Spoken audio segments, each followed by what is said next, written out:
எல்லாத்துக்கும் வணக்கங்க. உடுமல்பேட்டையிலேருந்து மாட்டாவாரி ஆனது. இப்போ நம்ம பார்க்குற மாடு பார்த்திங்கன்னா பல் சேர்ந்த மாடுங்க. பல் சேர்ந்துருச்சுங்க. இப்போ ஈன்றது வந்து 3ஆம் நேத்துங்க. நல்ல ஓவர் சைஸ் மாடு, நல்ல குவாலிட்டியான மாடுங்க. இந்த மாடு எப்படி இருந்தாலும் ஒரு நாளைக்கு 25 லிட்டருக்கு மேலே தான் கறக்குங்க. கேரண்டியாக ஒரு 25 லிட்டர் கறக்குங்க.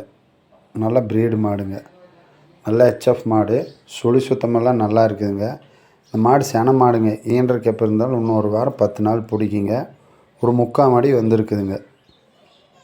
நல்ல காம்பெல்லாம் நல்ல மச்ச காம்புங்க. நல்ல குவாலிட்டியான மாடு, சுழி சுத்தமெல்லாம் நல்லா இருக்குது. எந்த வையமும் இல்லைங்க. நல்ல பெருவெட்டு மாடுங்க. நல்ல ஷைனிங் மாடுங்க. நல்ல பெருவெட்டு ஓவர் சைஸான மாடு. இந்த மாடு பிடிச்சிருந்துன்னா கீழே நம்பருக்கு கூப்பிடுங்க. மறக்காமல் சேனல் சப்ஸ்கிரைப் பண்ணுங்கள். இந்த சேனலுக்கு சப்போர்ட் பண்ணுங்கள்.